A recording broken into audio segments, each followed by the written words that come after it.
Hello and thanks for watching, and just before we start today's video, it's important that you know that today's recorded footage where I was testing today's SSD was recorded during the beta software update from Sony. Internet out there, everyone can take advantage of M.2 SSD upgrades, but this was recorded a few weeks ago when bench testing a whole pile of SSDs. So it is during the beta, but it still applies. I just wanted to let you guys know before we start today's video. Run the credits.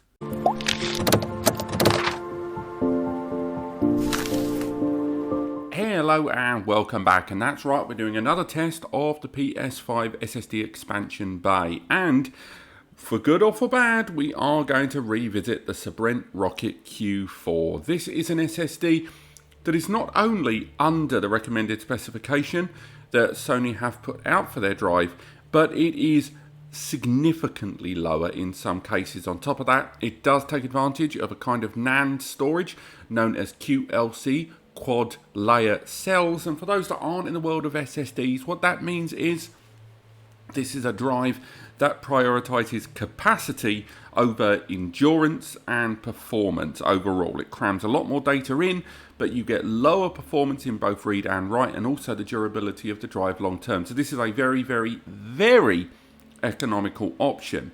And if you follow my other videos where I've looked at this SSD a couple of times, you'll know that one of the biggest problems it has is this SSD, even when you're using a high quality heatsink, gets really hot.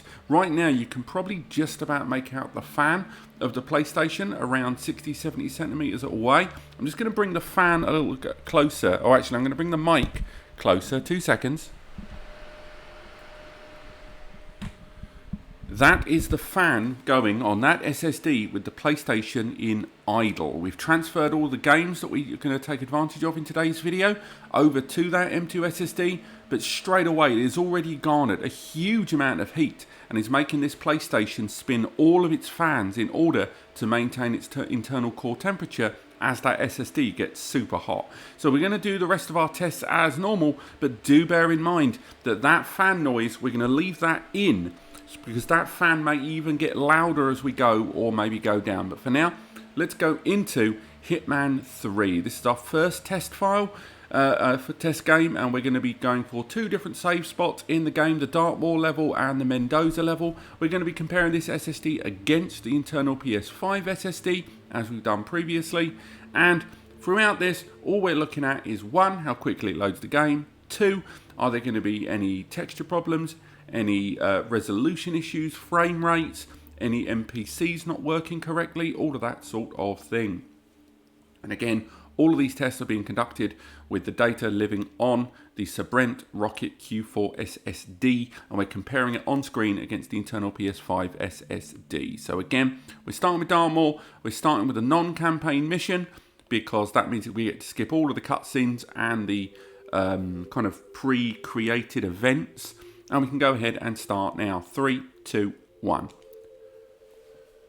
Apologies in advance if there's a lot of kind of texture, noise on the video, like pixelation. A lot of that is to do to the capture card outputting from the PlayStation and the resolution conflict there.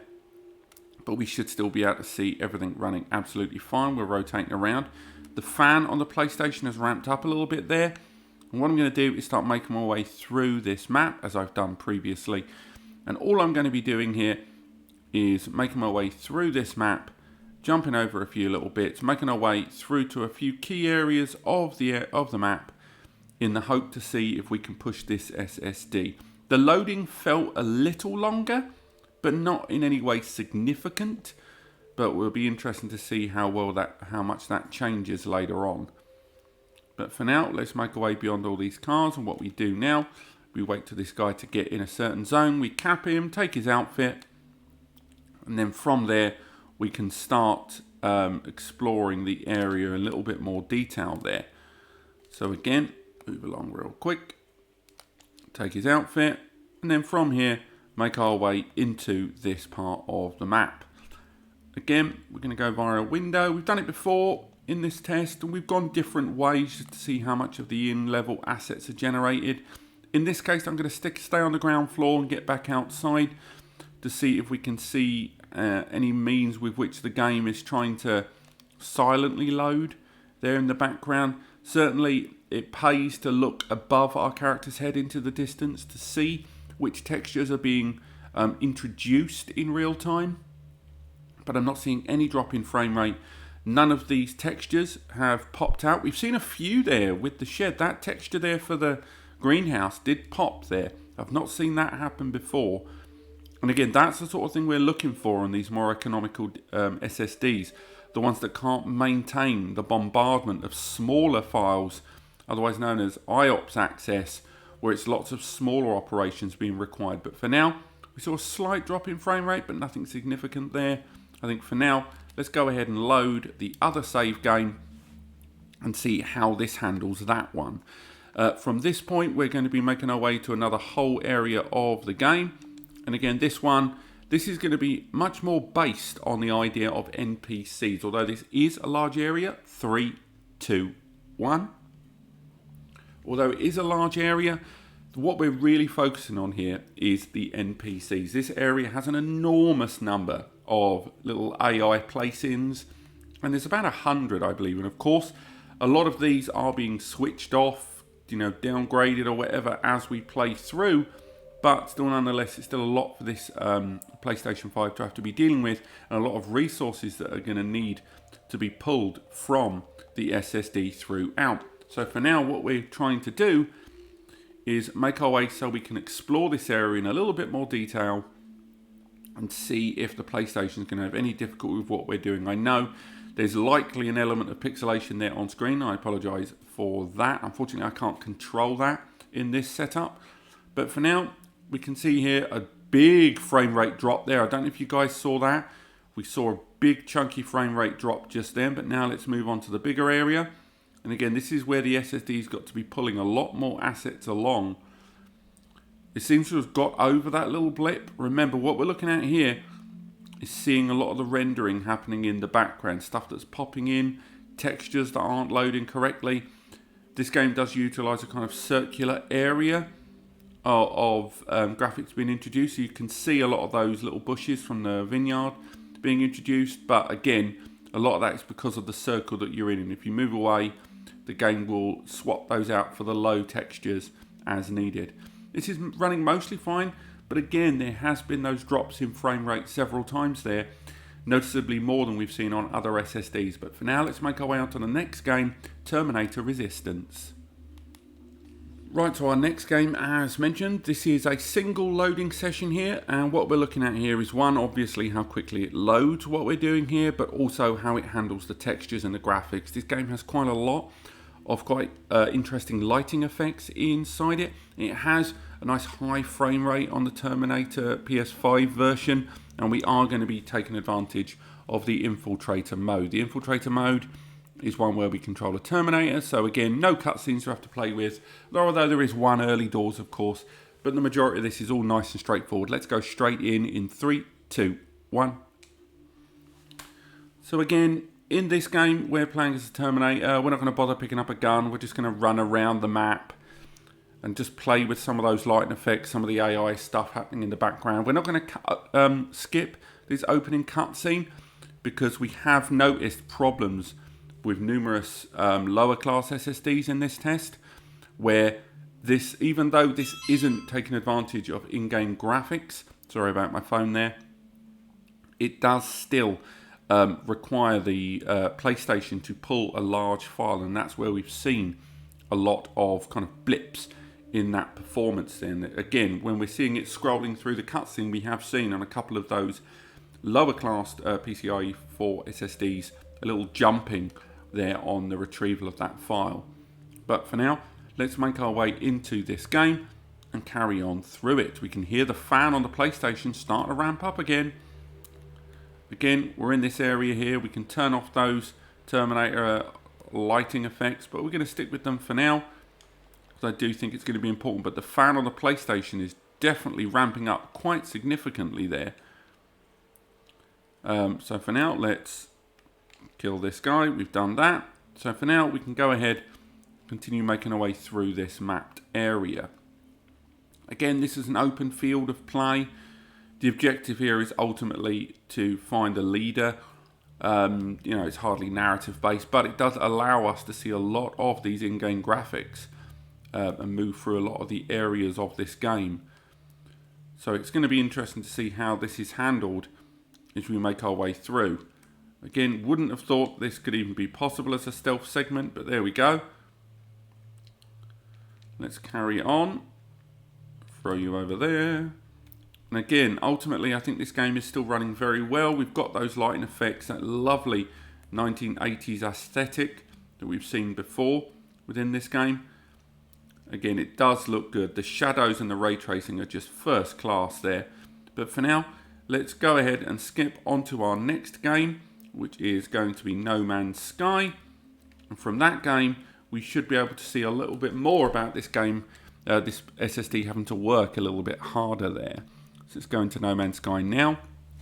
No Man's Sky, for those that aren't aware, a lot of work on any SSD. Even on the PS4, when this first came out, you could hear a lot of early generation PS4s, not the Pro, the fans going into absolute overdrive with this game. Just the sheer amount of activity that's required from this, and we're using creative mode.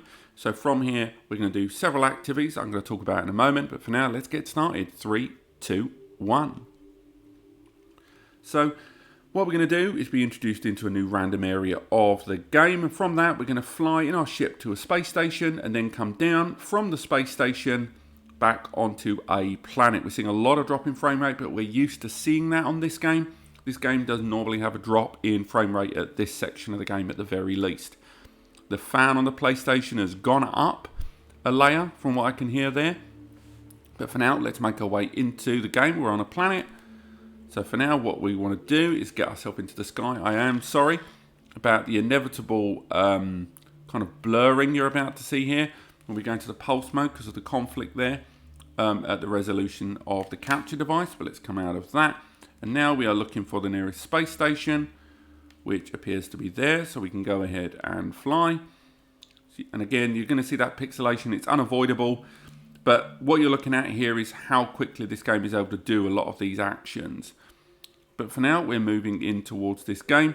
It's a lovely, intelligent way this game does tend to hide a lot of the loading there. It can kind of shave off a little bit of time around and about the place. But again, let's make our way in. And from here, jump in, jump out, and then that should be absolutely fine and justified. And I think for now, it's running fine. This is originally a previous generation game that's been upscaled, but I don't think that's enough for us to just write off that it should work fine first time. But for now, we can see there, we're on the map. We can maybe go for a little bit of a scope of this area here at the top, and that seems to be running absolutely fine. So for now, let's go back in. Let's not give the game any even second of a break. We're trying to get as many assets pulled in as possible, and next, we're going to make our way onto the nearest planet, which I'm going to say is this big bugger right here. So let's make our way into it. So let's head into the planet. I know it's pixelated, so again, what we're trying to do is force ourselves onto this before the game can hide a lot of the loading. You can see a lot of the texture kind of hiding from that glow there when it's utilizing craft re-entry. So let's see how many of the textures are about to pop. Going in with the land, looking around, and the game seemingly has done that fine. So again, very impressive. I thought this might be the game that broke this, but for now, let's make our way on to the next game, which is Red Dead Redemption 2. For those that aren't aware, Red Dead Redemption 2, great game, previous generation, hasn't been upscaled. This is still the PS4 version running on the PlayStation 5 SSD. I am going to throw my phone into the river. Again, long loading time. What we're looking for on this game is seeing how well it handles numerous NPCs, textures at close to mid-range transition, and drops in frame rate. Obviously, the loading of the game is going to be important, but we do want to monitor how the game runs internally. So let's load it up in 3, 2, 1. Bear in mind, this is the end segment of the game, so there are inherent spoilers. If you haven't completed this game, fast forward 2 or 3 minutes, please, because it will ruin the end of Red Dead Redemption 2 if you watch this. I'm not going to highlight the spoiler, but even just looking at it, you're going to know something about the ending. So do me a favour and skip this if you are planning on playing this game soon and you don't want it spoiled for you. But for now, the loading, very hard to gauge this. There's no loading bar, there's no percentage. Feels about the same so far in the transition of these elements. And yeah, that seems pretty standard. Again, we're sticking with the inside camera view because the inside camera view allows us to double check a lot of the textures are running okay. And then what we can do from here is kind of push the game into introducing some of those elements there for us real quick. So again, even though this is a pre-activated scene there, we've still got camera control, we've still got kind of all the stuff we want to be able to do and push the game into kind of revealing any shortfalls that it has. So if we move into it there, we can go into the outside world. We're going to drink from our bottle of beer like an absolute monster. And for now, make our way onto the horse so we can travel a little bit around the area just of the town and see if the game's going to have any difficulty staying on top of things. And I kind of wish that I hadn't pulled that gun out in error. But for now, let's carry on through the streets of this town. Again, first-person control on a horse is super difficult because the camera doesn't follow organically. But for now, let's carry on and maybe make our way out of the town to force the game into loading some of these tree assets. Seem to be running fine. And yes, I would say that it's running just as well as I would hope it to run. If we sort of look around there at the town and the city, we've got those wind effects, we've got the animal effects, everything's running fine there. So for now, let's move on to our final game, Dead by Daylight. Dead by Daylight, for those aren't aware, previous generation game, hugely online connected, but at the same time, we're not going to be using any of the online services. We're keeping things as offline as possible. All we want to do in this is look at how the game handles the world around it. This does not use the optimized loading that we've seen in a number of the games up until this point, and I would argue this is probably one of the most inefficient game resource handling games that I've tested in all of these videos. But the reason I include it is because of that lack of efficiency, and therefore it is more likely to show off a poor SSD than a game that does intelligent loading there in the background. But for now, let's go ahead and load into the game. Again, we are going ahead with the offline mode there. Again, a little bit slow, but again, there are online resources, so it's hard to track that. So for now, let's go on to this mode here. Make our way to survive with the bots. 1, 2, 3. And from here, we'll obviously be comparing at the top left of your screen, I can't see it, how quickly this loads on the PS5's internal SSD versus that of the Sabrent Q4. But we're also looking at how it handles it in-game. So let's have a little look. Feels slower. That did feel slower, but maybe in the post-production I'll be proved wrong. But for now, all I'm going to be doing is running around this local environment here and forcing the game to open those assets. Now, once again, if you look ahead of the character, you'll be able to see assets being drawn in, be they textures, grass, ground effects, lighting, stuff like that. This is fairly usual. But when you know you're using a weaker SSD is when these things happen a lot closer to your character, the way they are right now. So again, this guy is got a good hit on me there. So we can carry on, have a little look around. Again, this may be the shortest run that I've ever done on this game. But again, it's seemingly running relatively well, I would say. It's running probably as well as one would hope it to run. But for now, I think as a test, it's loaded the game. The textures are there. Although, albeit, it's a fairly standard game for it to test it on. And I think I'm going to end the testing there on this SSD to find out just what exactly we think of this drive as we move the games back. Now, let's move them. Again, I do not recommend utilizing the Sabrent Q4. I do not make this video in order to show you guys that this is an optimal choice. It most certainly isn't. This is a drive that if you're on a high economy, kind of very tight budget, and you want a high capacity for a very, very low price, then it may be a good choice. But it is by no means the best drive out there, and I would argue it's one of the worst choices you can make. I'm going to continue to include it in my test to emulate this point as more modern games come out, and then its weaknesses become potentially a lot more exposed. And if you are looking at a Sabrent SSD, I cannot recommend the Rocket 4 Plus enough. I know it's more expensive, but it's still one of my top 5 SSDs, and I link to my top 5 SSDs and heatsinks in the description. Thank you so much for watching. Click like if you've enjoyed the video. Subscribe if you want to learn more as more SSDs are tested and more tests are arranged. And of course, there's the links in the description to all of the best recommended links to those SSDs that I think you should guys could really consider as the best right now for upgrading. Thank you so much for watching, and I'll see you next time.